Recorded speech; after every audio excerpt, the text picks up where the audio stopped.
नमस्कार। आकाशवाणी जयपुर अजमेर से प्रस्तुत हैं प्रादेशिक समाचार।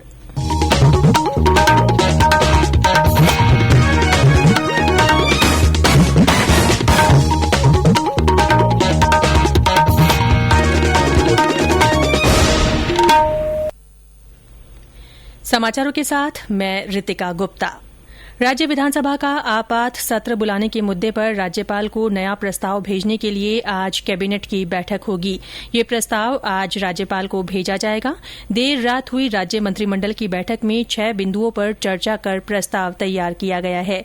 गौरतलब है कि प्रदेश में जारी सियासी संकट पर राज्यपाल कलराज मिश्र ने कहा है कि संवैधानिक मर्यादा से ऊपर कोई नहीं है। राज्य सरकार द्वारा विधानसभा सत्र बुलाए जाने के लिए सौंपी गई पत्रावली में सत्र आहूत करने को लेकर महत्वपूर्ण कारण और एजेंडा नहीं बताया गया है। राज्यपाल ने अल्प सूचना पर सत्र बुलाने का औचित्य, विधायकों के स्वतंत्र आवागमन की सुनिश्चितता और कोरोना को देखते हुए सत्र बुलाने के जरूरी प्रबंधन पर विवरण मांगा है। इस बीच कांग्रेस द्वारा हर जिला मुख्यालय पर भाजपा के खिलाफ प्रदर्शन किया जा रहा है। विधानसभा अध्यक्ष द्वारा व्हिप का उल्लंघन किए जाने के मामले में 19 विधायकों को दिए गए नोटिस के संबंध में उच्च न्यायालय की रोक के बाद अब 27 जुलाई को इस मुद्दे पर सुप्रीम कोर्ट में सुनवाई होगी। इधर भारतीय जनता पार्टी ने इस समूचे प्रकरण पर कड़ी प्रतिक्रिया दी है। केंद्रीय मंत्री गजेंद्र सिंह शेखावत ने एक ट्वीट कर मुख्यमंत्री अशोक गहलोत पर असल मुद्दों से जनता का ध्यान भटकाने की बात कही है। उन्होंने प्रदेश में बढ़ रही हिंसा और अपराधों पर भी सवाल उठाया है। इससे पहले प्रदेश भाजपा अध्यक्ष सतीश पूनिया और नेता प्रतिपक्ष गुलाब चंद कटारिया ने कल एक प्रेस वार्ता में कहा कि प्रदेश के संवैधानिक प्रमुख पर विधानसभा सत्र बुलाए जाने की मांग पर अनावश्यक दबाव बनाया जा रहा है।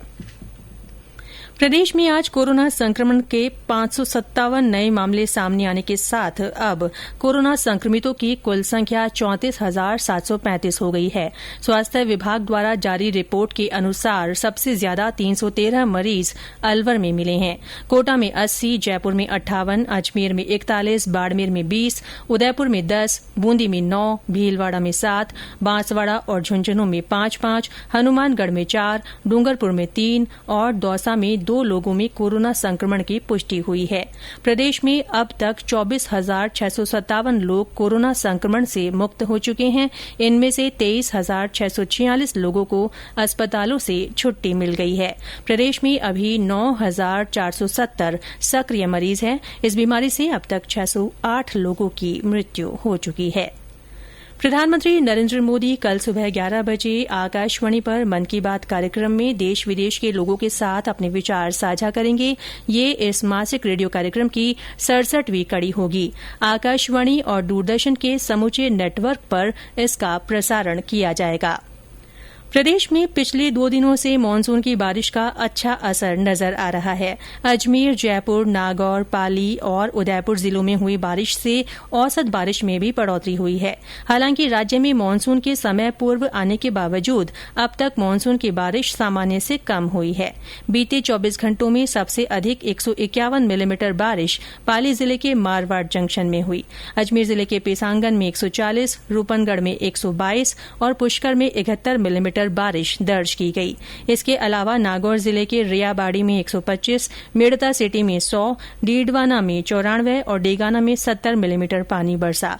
जयपुर जिले के फागी, किशनगढ़, रेनवाल, कोटपूतली, उदयपुर जिले के सेमारी और खेरवाड़ा से भी अच्छी बारिश के समाचार हैं।